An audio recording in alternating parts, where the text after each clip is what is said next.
Bonjour à vous, chers amis entrepreneurs. J'espère que vous allez bien. Aujourd'hui, j'ai envie de parler de la dimension de la semence et de la récolte. Ce qu'il faut savoir, c'est que lorsque vous avez des ambitions, lorsque vous avez des projets, lorsque vous avez des rêves à réaliser, il faut absolument que vous assimilez ces rêves et ces ambitions à la mentalité de la semence. Qu'avez-vous semé pour pouvoir avoir des fruits?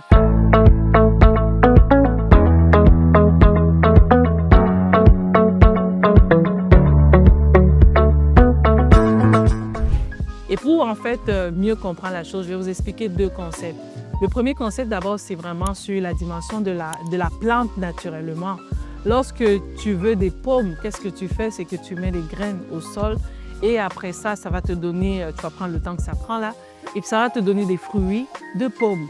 Alors c'est la même chose dans l'entrepreneuriat. Chaque fois que tu as un problème, chaque fois que tu as une ambition, tu as un défi dans ton entreprise, il faut penser une mentalité de la semence. Ça veut dire quoi?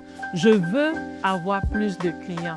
Je dois me poser la question, qui peut m'aider? Quelle est la semence que je peux aller faire pour avoir mes clients? Et la semence, en fait, se définit de plusieurs façons. La semence peut être d'aller demander de l'aide. La semence peut être d'aller payer un service. La semence peut être de faire des recherches, de faire une formation. Mais chaque fois que tu as une problématique, il faut vraiment que tu développes cette mentalité de dire, OK, j'ai une problématique, je veux des fruits, qu'est-ce que je dois semer? Quel est l'investissement que je dois mettre en place pour avoir ces résultats-là? Ça ne se fera pas par hasard. Il faut qu'on comprenne qu'on n'a pas 1 million ou on n'a pas des résultats tombés du ciel. Ce n'est pas possible. Chaque résultat demande un investissement. Chaque résultat demande un investissement mental, physique, spirituel qu'il faut absolument mettre en place pour avoir ces résultats-là. Donc, mon but aujourd'hui, c'est de t'encourager à développer cette mentalité-là, de te rappeler que pas de semences, pas de fruits. Tu veux te lancer en entrepreneuriat, ça fait longtemps que tu tournes en rond, tu te rends compte que j'arrive pas à me lancer parce que je manque, je veux commencer puis je m'arrête. Prends un accompagnement. Trouve quelqu'un qui va t'accompagner, qui va te permettre de pouvoir atteindre tes résultats. Tu es dans ton entreprise, ça fait longtemps, tu tournes en rond, tu essaies de structurer ton entreprise, c'est la cacophonie. Va rencontrer des conseillers, va rencontrer des stratèges, mais ne reste pas à penser que les fruits vont tomber du ciel. Ça n'existe pas du tout. Il faut vraiment briser cette mentalité.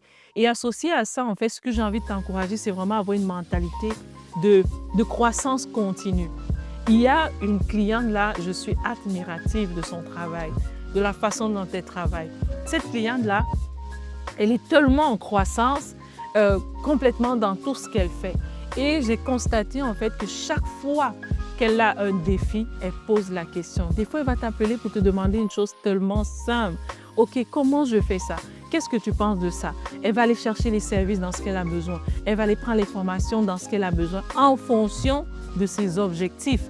Parce que dans la dimension des semences ou des fruits, il ne faut pas te perdre. Donc, tu mets la semence qui correspond à l'objectif. Donc, il ne faudrait pas que tu ailles semer, je ne sais pas, des graines de maïs pour avoir des pommes. Mais il faut un alignement avec ce que tu désires. Et en ayant cette mentalité, mon problème, ma semence ou qui est-ce que je dois aller contacter, tu vas remarquer que beaucoup plus de croissance dans ce que tu fais, beaucoup plus de réalisation. Donc, j'espère que ça t'a aidé et ça a été un plaisir. C'était Bernadette. Merci.